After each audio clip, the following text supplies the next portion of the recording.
Hey, do you want to learn all about the latest and greatest with Playwright and MCP? If so, you're in for a treat because we have Debbie O'Brien joining us. She's a massive expert in this area. She's the principal technical program manager at Microsoft, which is part of the developer division team advocating for Playwright end-to-end testing. You've probably seen her all over the place. She talks at all the things about Playwright. She gives a lot of talks on testing. She's building the Playwright community. I think she's running the ambassadors program and a bunch of other stuff. Really excited to have her on the show. You don't want to miss it. Check it out. Hey, Debbie, welcome to the Guild. Hi, I just want to say I love that intro music. I felt like I was like Irishy kind of, you know, it was very That's cool. True. Right. Well, it's awesome to finally have you on the show. I guess I haven't talked to someone from Playwright since 2020, about almost 5 years ago, a little over 5 years. It's grown a lot. I know you have some new announcements, but before we get into it, I'm always curious. When I look at your resume on LinkedIn, you've been like a hardcore front end developer, it seems, for a while. How did you get into like Playwright and automation? That's a good question. I have such a long history. It would take the whole podcast. So I'll do a really quick kind of like thing. But I basically started web design in 1997, back in the day.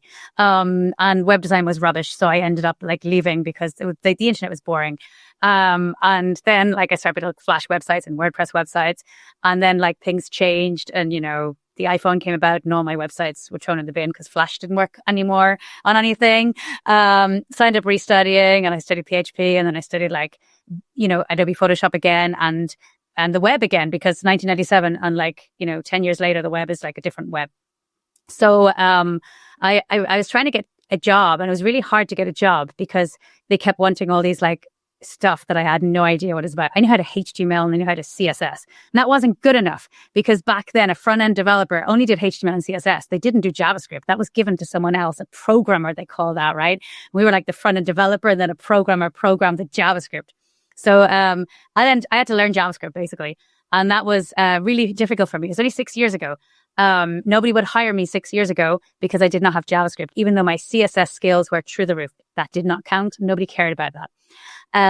So I did end up getting a job after studying for about 9 months. I went into studying full-time, a front-end tech degree and a full-stack tech degree, which part testing was part of the course. But it was like a very much ended at the end, like, you know, this is something to do. It wasn't like a big part, but it was still a good enough part. And then I got a job in a company, and I felt like, and I don't mean to be bad in any way, but I felt like they were doing things not as performant as they should have, as they could be doing things. So they were doing a lot of manual things, and I was like, we could just run a script from that. I learned how to do that using Node. You just run the script, and then it'll add the CSS file automatically for you. They weren't using components. We started adding components. They weren't testing. So we started to introduce testing. And the funny thing was, and I know I'm going off course here and I'll come back, but the funny thing was that nobody wanted us to introduce testing because there was a bug fixing department, and they were just worried about losing their jobs, because if we do testing, there's going to be no bugs to fix. Therefore, these people are not going to have jobs. And that's the mental framing of like, don't fix something that's working because we're employed by this. Anyway, we introduced testing, and we had to do a lot of like work and convincing, but that was in one company. And then I changed jobs and went on to work in other companies, and testing was a very big part of like something that I was keen to bring in. Playwright wasn't around back then. I was using Selenium and Cypress. And testing was something like, if they could cut it out of the like, because it was an agency, right? So if you've got like so many hours of work to do, and this is everything you're going to do for them, testing was the thing they would eliminate to cut costs. And it was like, no. So we ended up trying to like not put testing in, as in don't tell them we're going to test, but test. And we had to do it that way because otherwise companies did not want to pay for testing. So testing was something I was always kind of doing. But like I was very passionate in the front end area. So I was working a lot with front end static websites at the time and convincing everyone that we all need static websites, and nobody believed me. And they said, that's ridiculous. Why would you want to do that? I feel like I'm always pushing for things. I'm always pushing people in the direction that they don't want to go in. People don't like change. Yep. So that was hard. It was great fun. I got then hired by the Nuxt team, and I worked directly for Nuxt. That was amazing. It was absolutely fantastic. And then I ended up working for Bit, which is completely diving into the deep end, because I was like the very much Vue Nuxt developer. And then I was thrown into React, TypeScript. And I had to like learn all this in a second. I was like, oh my God, I did touch React like some years ago, but that was different React, and React had changed. Everything's different. So yeah, and then we did a lot of testing there as well. We were testing components and making sure that every bit component was tested. So that was more testing in there. So testing has always been part of my journey. And then the job just came up and someone said to me, you should apply for this. And I was like, but I don't even know what Playwright is. There's no way I could, And I never ever considered myself as someone advocating for testing, because I was just more like making sure your front end website, everything is perfect. Like I was like, make sure everything is perfect, and testing is part of that perfection, right? Not just, So that was 3 years ago, 3 years and a month ago, which is crazy. It's like gone so fast, but I absolutely love what I do. It's great. Everyone is like, no, we don't have time to test. No, it costs too much. No, we're not testing that. And I'm starting to see that more people are testing, which is great. There's still pushback. There will always be pushback. But I think with Playwright and making testing easier and fun, that's been my thing since I started, making testing easier and fun. And I think testing is so much easier and fun, but there's still people out there not testing. Love it. Love it. So, you mentioned a lot. The first one was you were using Cypress and Selenium, and then you learned about Playwright. Now, I'm not putting down other tools, but what do you think separates Playwright from other frameworks maybe, or who's the perfect persona that you talk to that like, oh, this team really would benefit from Playwright because of X, Y, and Z? I think when we were introducing testing, the hardest part in the Selenium days, and this is going back a good bit, was setup. Setting everything up, getting it to work, and just teaching people. People didn't want to learn something that was hard to learn. They want to just be good at their job and get the job done. So if they're not going to be good at something, they're not really keen to take it on. So Selenium has been great in how it has got us to where we are today. But Selenium is hard and tricky and difficult to manage. Cypress was great. I always loved Cypress. And I was going to work for Cypress at one stage, only they couldn't hire in Europe. So like I love the Cypress team, and I worked with them before on many occasions and stuff, and they're great. So Cypress is fantastic. I've never have anything bad to say against Cypress. They have a different structure to how Playwright is, but that's technical details and stuff. And now it's like, I think Playwright is better, obviously, right? We're not going to debate that, but I have the right to be able to say that. I think that's kind of cool.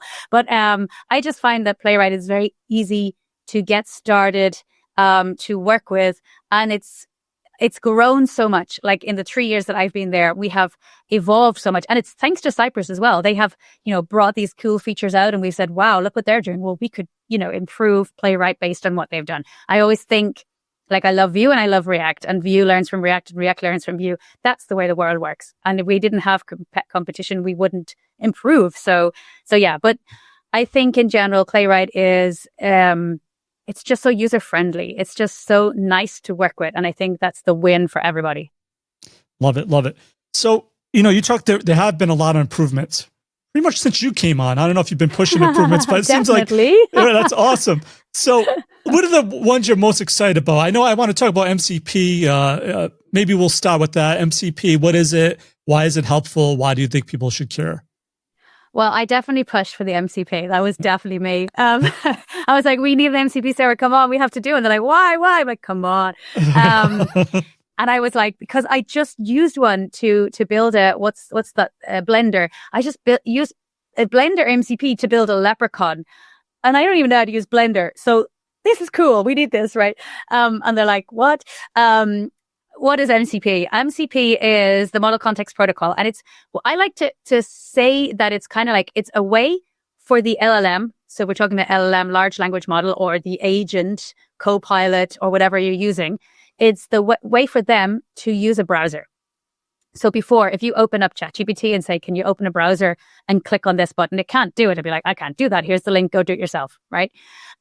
Which is fine, because then you go and you continue the process after you've asked it to do whatever. But now with the MCP, because Playwright is about browser automation, it's about giving the agent the browser automation capabilities. And it opens up so many doors. And there are things that I haven't even thought about that is possible. I see in a video just today of someone looking at the dev tools, the network requests for a website. using Playwright because Playwright can have access to the dev tools. So there's so many cool things. I actually used it for shopping. I don't know why you'd want to do that, but I actually found it pretty cool. And I just kind of told it to go and find the best price. And you know that we have to fill out the forms to find out how much it's going to cost to ship. And like, that's just boring. Well, the AI agent just filled out the form for me and said the shipping cost is going to be 30 euros. I was like, so now the price is not 500, it's 500 plus 30. Things like that, right? So the MCP server can basically open up a browser, click, fill out forms, and use the website like you were using it. So the agent now has capabilities of doing what you would do. So if you take it in testing, think about what a manual tester would do.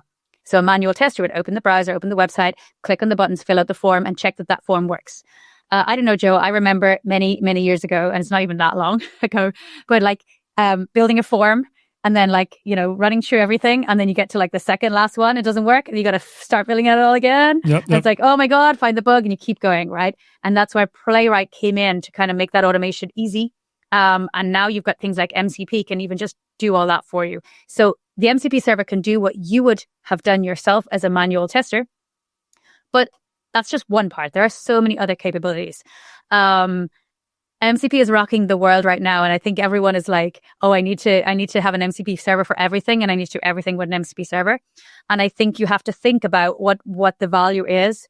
And I will push everyone in the direction of you using it for everything as much as possible, because I want people to see what's possible. And the only way you can see what's possible if you start testing things out. So the other day I was like, I need to generate some tests, but I don't even know what tests to write. And like, go and test this website. And what would you do if you test the website? You open the link, you start clicking, and you kind of say, oh, look, this website has a search feature. I'll test the search, and now I'll test this. I just got the MCP server to do it for me. I just told it, now just explore this site and come up with some testing scenarios. And it came up with some testing scenarios. And it came up with better testing scenarios than I would come up with, because I don't think about edge cases. I'm not a good tester. I'm a good advocate. But I'm not like a QA engineer who's been testing my whole life. I've been pushing people to test and teaching teams to test, but I do not have the skills like a QA engineer sitting testing every single day. They are much more skilled than I am. So if I can get someone to help me, an agent, an MCP server, to go and do all that for me and take that thinking away and test things and find things I wouldn't have thought about, I find that immense value. Love it. So I'm still trying to have someone wrap their heads around it. Is it like you're using natural language and you go to a terminal and say, hey, go to this site and do a search? Or like, how do you interact with an MCP server in Playwright rather than coding it up? I don't know if that makes sense. Yeah, I mean, there's different ways. So think about when you would get your test generated for you. So I'm gonna say we're using VS Code at Copilot, but you might be using whatever other tool you're using. But I'm just going to use those words because it makes more sense to keep it simple. So I open VS Code, I open Copilot, and previously you might say Copilot generates some tests. And what Copilot would do is it would look at the code base, it would see it's a Nuxt application, and it's doing whatever, and it will start just generating some tests. And those tests are probably pretty bad because it doesn't know what locators to use. It kind of just makes it up. And then you press play of the test fails, and then you have to go and fix it, and you spend ages fixing it. And then you go, this takes too long. I'm just going to go and do it myself. That's a reality. Sometimes it does a good job, depending on your code base and how big it is. Now, when it comes to using the MCP for generating tests, there's a couple of things. You can be very explicit, and you can say, and I have examples where go to this URL, search for the Garfield movie, and expect the Garfield movie to be on the page. It's a very simple test, and it literally just goes and does it. Everything is correct, and the test works because when the MCP server opens the browser, it has access to the accessible tree of the elements, so it can see what elements it has on the page. So it knows get by role main, get by role button, name, get by search, whatever, get by placeholder, and it can see all that. So it kind of remembers, it starts clicking, it starts doing all the actions, it remembers what it did, and then it's able to write a test based on what it just performed. So that's the kind of key to like, it has access to the accessible tree in the browser, like rather than the code base that needs to be put together and turned into HTML after the React app is done or whatever. So that's kind of one way of doing it. You could also just do, and I have another video just released, 2 days ago, where I said, navigate to this URL. Explore. I actually said, explore this URL. Off you go. And then I have a prompt file. I do have a prompt file with very strict instructions. Very important to be strict and say, like, do this, don't do this, do this, do this, don't do this. And it then uses the MCP server to go to the website, and it says, oh, I see this is a movie application. And then it looks at the accessible tree and it says, I'm going to use the search functionality, and it searches for the movie and it performs that search. And I have no code base in this, and I typically do it because maybe there are scenarios where you do not have access to the code and you have to test a website. And also just to make sure that this actually works the way it works. So it has nothing to go by, only the URL. And from that URL, it's able to go there. It's able to figure out what the website is. It's able to find something to test. And I've done a couple of videos. It starts testing the dark theme and light theme. I'm like, okay, yeah, that's cool. And it starts testing something else. And then it starts writing the code. And it's very, very, very impressive. But you have to be very careful, and you have to really, really be clear with your prompts. The real important thing is how to prompt it correctly. All right. So it sounds like magic. So is it using AI under the scenes, or is it because there's an API that it knows about? It knows when I say open browser, it knows Playwright has this command that can open a browser or enter in text into a text field. Yeah. So MCP is all about tools, right? So the Playwright MCP gives you access to tools like navigate, click. So think of Playwright, what Playwright can do. But now this tool of clicking, filling, typing, hovering, and the Playwright MCP server, when the agent opens the browser, it then looks to understand the website, right? Can't see, it doesn't have eyes, okay, not yet. So it doesn't have any eyes, but what it can see is the accessible tree. So it knows that the first thing is the menu or the header, then there's a menu, and inside the menu, then there's a search field. And if I've given it instructions to test something, it goes in order. It normally doesn't just like jump to the bottom of the screen. It kind of like runs along and says, oh, I see there's a search feature. I see there's a theme toggle. And because there's access to that, it's able to make the right decisions of what tool do I need to fill in the search field? Well, first I need to, and I actually have a video where it goes and starts to fill in Garfield, the movie Garfield, but it can't. And then it says, I'm going to take a page snapshot. That's a tool. Takes a page snapshot. And then it says, I see I need to click to expand so that I can type in it. That's what a user would do. It would click and type. Now I can see that because I have eyes. So I would have clicked and then typed. But if you are blind and not being able to see, and basically we're going by tabbing and things like that, you would have had to click to then do that. And that's basically how it's able to do what it does, by reading the snapshot of the actual website. Nice. If you understand what I mean by snapshot. Yeah, totally. So is this meant for scale or to run your CI/CD setups, or is it just as you're developing, you would just click it on terminal and test that new feature? Is it meant for like full-blown regression testing, say? That is a question for the future.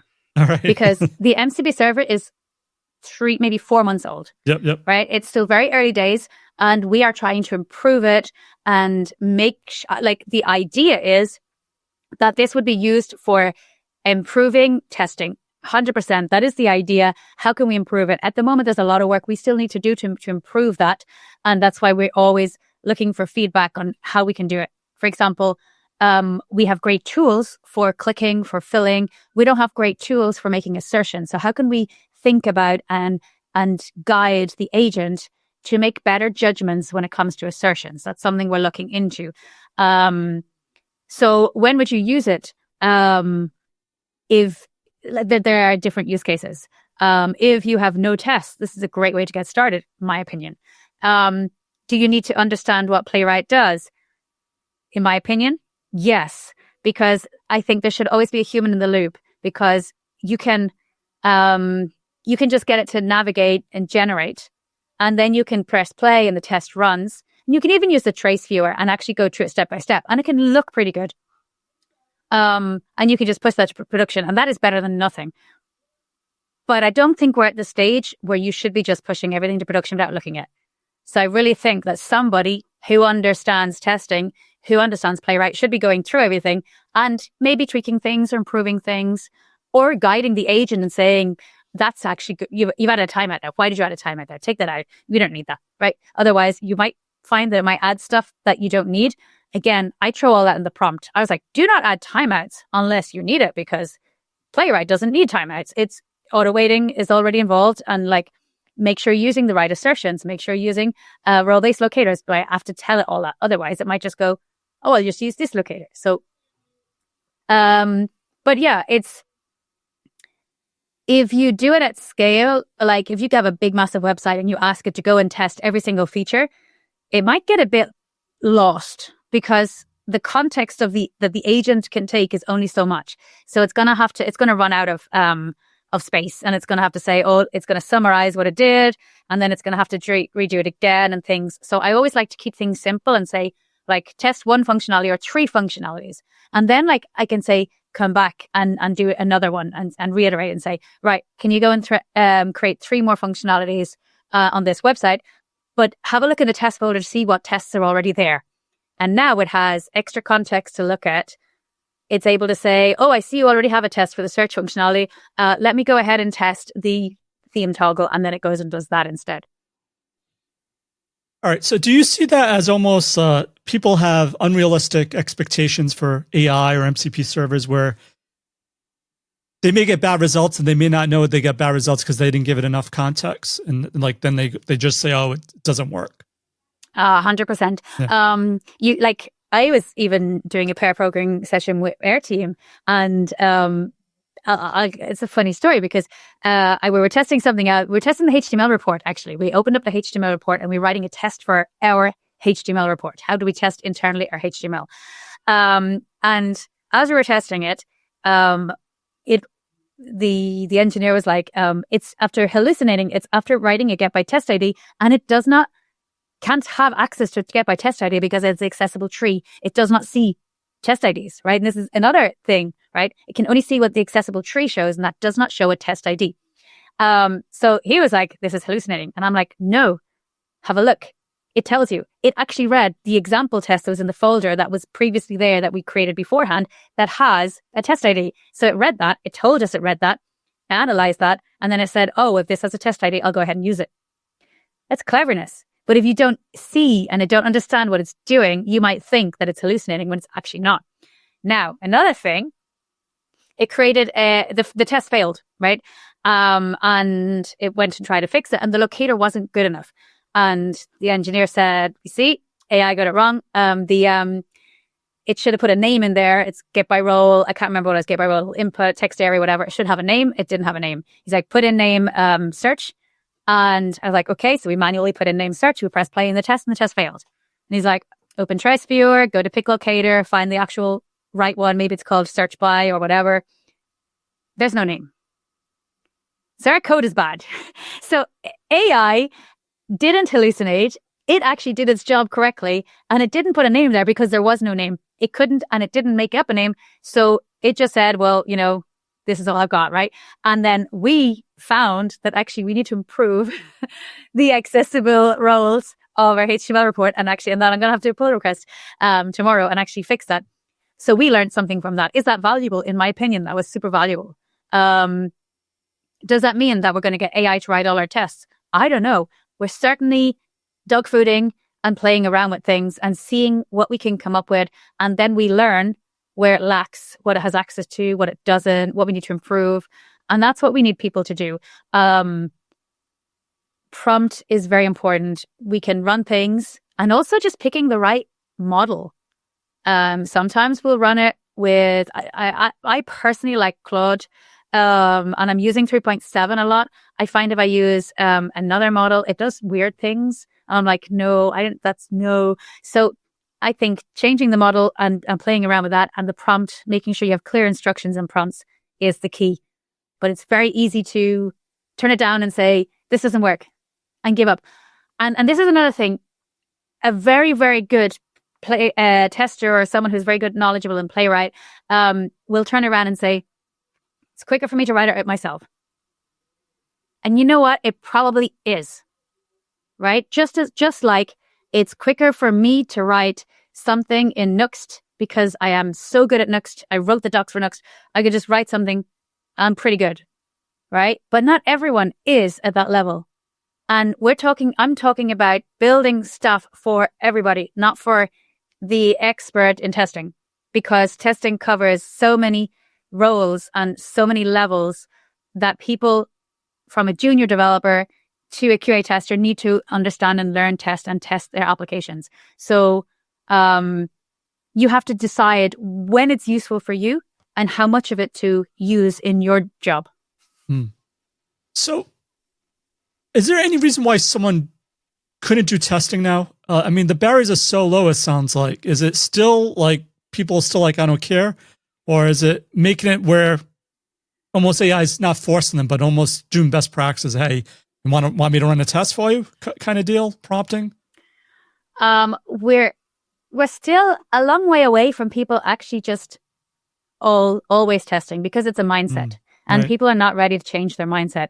And I'll tell you another story. I have a friend who I helped mentor into coding, and he's very, very intelligent, very good, got a great job. And I gave a talk just over 2 years ago on the stage, and I mentioned his name, and I was talking about Copilot, and I was trying to, bring Copilot into his day-to-day and telling him that this is going to help him, this is going to improve his programming. No, I'm a really good programmer, I don't need Copilot.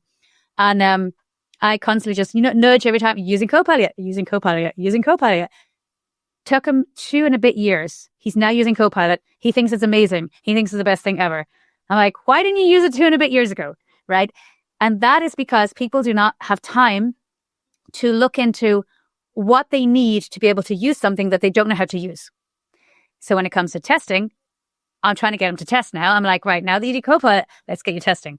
And he's still not testing. So how long am I going to take? And I started mentioning about, we're into MCPs now. Copilot's like, that's old news now. We're in MCPs. You're going to move on, right? It's me and you, Joe. We're on the edge of everything, right? But others are not, because their day-to-day is so busy that trying to find 20 minutes a day to just learn how to even just set up the MCP. And it's so easy. All you need is 20 minutes. You got the MCP set up and you can actually generate a test in 20 minutes. But some people don't even have that 20 minutes or that mindset to just go, I'm actually going to do this today. And that's why it's going to take longer than we would expect it to take or would want it to take for everybody to be writing tests, because everyone's journey is different. Absolutely. And I guess on those journey, there's a lot of fear with AI, I think, still. AI is going to replace me. I'm going to AI myself out of a job. You see all the headlines, people laid off because of AI. And you mentioned multiple times that you need a human in the loop. I guess you can't see 5 years down the road, but you foresee always people, maybe you can. Do you always see people being in the loop in this process? Or do you see just roles, maybe what we do changing? That's all, not being replaced. I think it's absolutely the most difficult question to answer, because 6 months ago, MCPs didn't even exist. Yeah. This wasn't even possible. So it's really hard to turn around and say, in 5 years, this is going to happen. People say 3 months ago, they said in 6 months' time, we're not going to need developers anymore. And my husband says it all the time. Oh, I just seen on the news, they said that like your job's at risk. And I'm like, I think everybody's job is always at risk. I think as humans, we have been constantly throughout life and throughout history, innovating and building things so that we can do less work. That's what we do. AI exists because we don't want to work. Nobody wants to work. If we could just all retire right now and just, live on the beach or on a farm, we would totally do it. We wouldn't even farm. We would have someone else farming, and we just having the vegetables to eat, right? Robots. Exactly.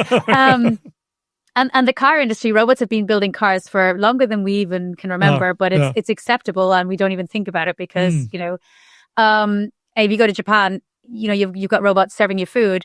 And I was in LA where there was a robot running the streets and crossing the road with something in its trunk to give to somebody, like a delivery service, right? So this all is happening around us. And does that mean that the delivery person might not be needed in the future? Are the drones going to be delivering in the Amazon packages instead of like the guy that drives the van and comes to my house every day because I constantly order stuff? we can't find drivers to drive, so there's a need for it. We can't find developers, so there's a need. And whenever there's a need for something, we always try and find a solution of filling that gap. So yes, I think there will be a lot of jobs replaced by AI, but I think there will be a lot of different jobs. And I think, like, if you look at my children are 18 months, what are they going to be working at in 20 years? Who knows, right? There's no point in me teaching them JavaScript right now because we might not even need it in 20 years. And that's just something we cannot predict, and we cannot get ready for that. But what we can't do is sit back and fight and say, I'm not going to use AI. And I know that people are there saying, no, I don't need AI. I'm good enough as I am. And that's perfect. I wrote HTML and CSS before editors existed. I did not need an editor. I was really good. I had a white blank piece of paper and I wrote, and I was perfect. But VS Code right now, there's no way I could not use VS Code and go back to those days. Everything is going to change. And that the editor did not mean that my job was gone because of it. So AI will it eliminate some jobs? Of course it will. Just like, the robot delivery service is going to eliminate the guy who rides the bike to deliver the parcel. Like, there are going to be changes. But if you don't use AI, I think you're going to be the first one that's probably going to lose the job because you're not up to date with what's happening and you can't help the company move towards the world that we're moving towards, whether we like it or whether we don't. AI is going to be part of every company. Every time you open your app, the mobile app, there's an AI in WhatsApp now. I don't even know what it does, but it's there, right? It's going to be in everything. And Ryanair are going to have one, and all the airlines are going to have one. It's just going to happen everywhere. So be part of it. Embrace it. Take it on. Use it. And give feedback and improve things. I think that's the best way that we can, the only thing we can do really, because we can't predict the future. Absolutely. Okay, Debbie, before we go, is there one piece of actual advice you can give to someone to help them with their Playwright automation testing efforts? And what's the best way to find or contact you? I would say definitely take time to actually just go and do it. A lot of people say, oh, I need to get started. Just do it. Like, it does not take long. And there are many ways of getting started. You can just read through documentation, which people hate, or you can just open the MCP server, install it, and ask it to generate tests, and then just read the code for yourself, and then just start playing around with it. Press play in the VS Code extension to be able to see the test in action. It's really, really easy.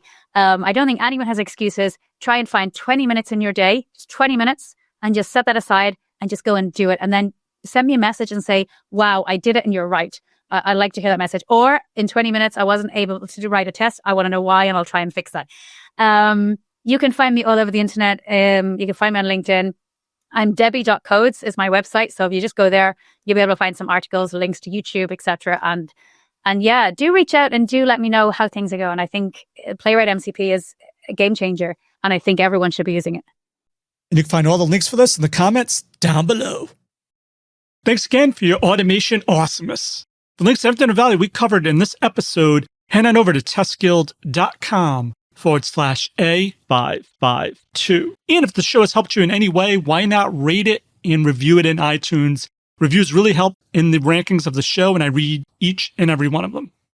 So that's it for this episode of the Test Guild Automation Podcast. I'm Joe, and my mission is to help you succeed with creating end-to-end, full-stack automation awesomeness. As always, test everything and keep the good. Cheers.